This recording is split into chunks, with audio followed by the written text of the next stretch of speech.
This video is sponsored by Ugreen. I love mini consoles. I think that they are so cool.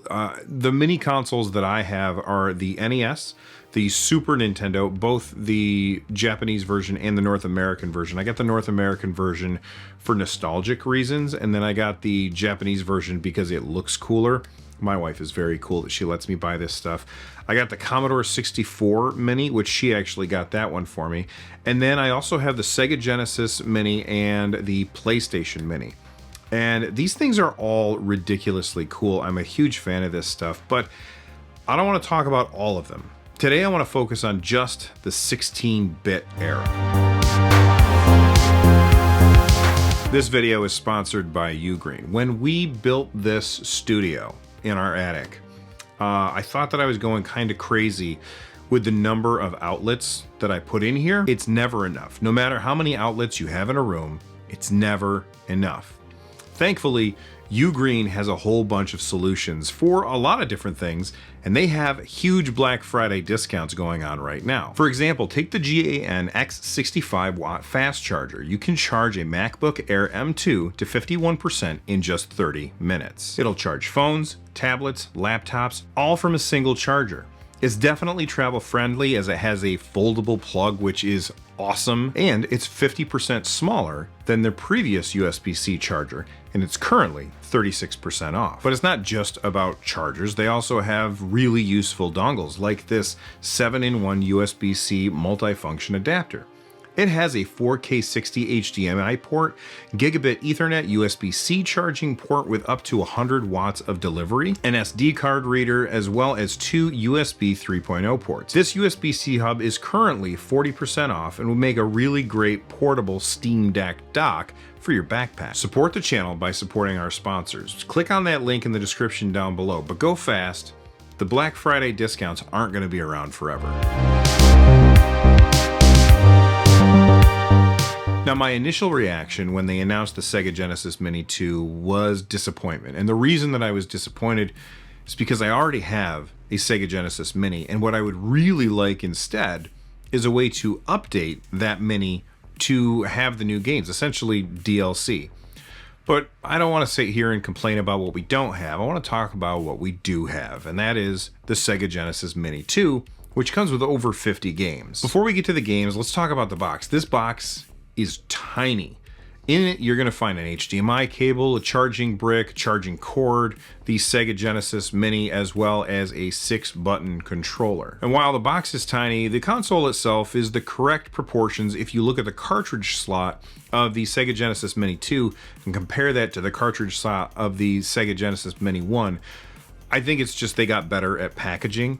Also, they only shipped one controller with it instead of two, which is definitely disappointing, especially because some of the games are two-player games. Now, for me, the biggest selling point of the Sega Genesis Mini 2 is that it has Sega CD games. I don't understand why they didn't make it look like a Sega CD that you could then, quote-unquote, attach to the Sega Genesis Mini 1. I think that's a huge missed opportunity from them. But at the end of the day, it doesn't really matter. Now, this machine has over 50 games on it, including some that I'd never heard of and some that I have heard of but never actually got a chance to try. I'm not going to go through the entire list of games, but I'm going to talk about the big standouts for me. Final Fight CD and Streets of Rage 3. This generation of games had some absolute fantastic side-scrolling brawlers, probably some of the best ever. And so I was really excited to see both of those games on there. Streets of Rage 3 I played a ton of, but Final Fight CD, never played. And I loved Final Fight on my Super Nintendo, so I was really excited to see that there. Now, this one was a huge surprise to me. I'd never heard of it before. It's Shining in the Darkness. I was under the impression, incorrectly of course, that Shining Force is the first Shining game. It's not. Shining in the Darkness actually came out before Shining Force. And this one plays very, very different than the other Shining Force games. This is a first-person dungeon crawler. I'm very interested. I've played a little bit of it now. I'm very interested to see how this game plays out. But you can definitely see the DNA of this game in all of the other Shining Force games just from the menus alone. Of course, if you love Shining Force, then you'd be happy to find out that Shining Force 2 is on here as well. I loved the first one, never played the second one, so this is yet another chance for me to try out one of those games that I missed out on. And speaking of games that I missed out on, Shining Force CD. Didn't even know that game existed. I loved the first Shining Force, but that's the only one that I've played. So Shining Force CD, definitely going to be excited about that. Oh, by the way, speaking of CD games, one thing that I wanted to point out, load times, not like they were back in the day. The games load up a whole lot faster. It's really cool. All right, moving on from RPGs to 2D side-scrolling games, let's talk about Sonic CD.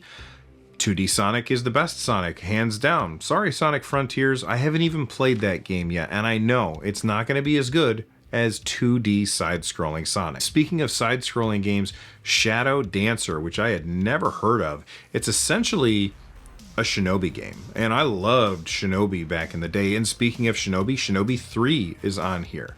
A couple of games that I really would have liked to have seen on here would be Shining Force 1, just because we've got Shining in the Darkness, Shining Force 2, and Shining Force CD. It really would have made sense to have Shining Force 1 on there. And then another one that I would really have liked to see would be Landstalker. I played Landstalker a ton on my Sega Nomad back in the day.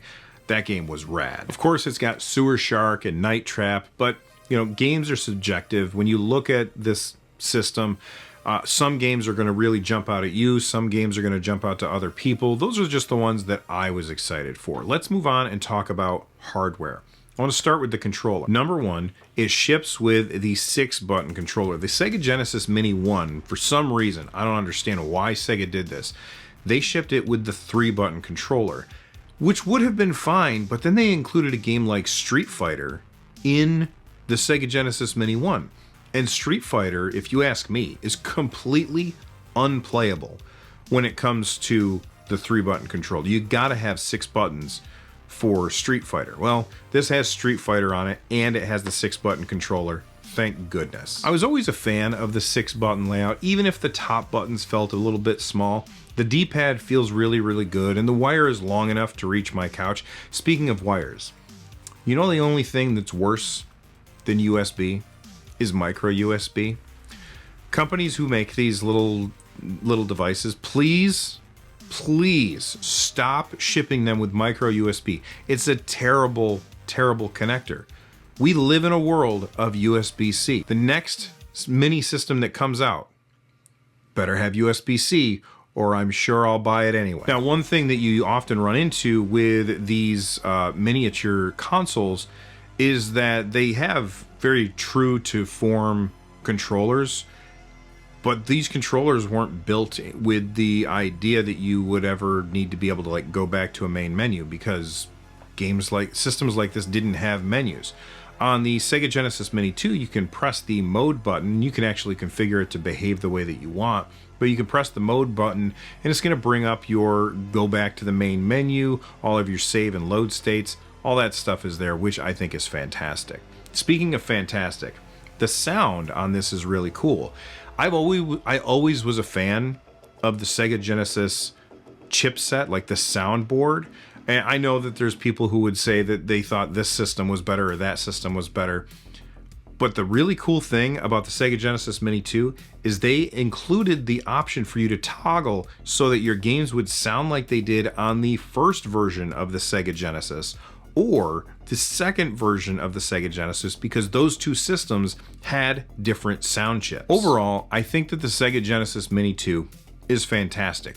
But my one gripe with this system is that there's no documentation on the system itself. You can bring up a QR code that you can then scan with your phone, but what I would really like to be able to do is hit that mode button and be able to look at the manual for the game that I'm playing right now so that I can see how the game plays. Some of these games I'd never played before. For example, Shadow Dancer.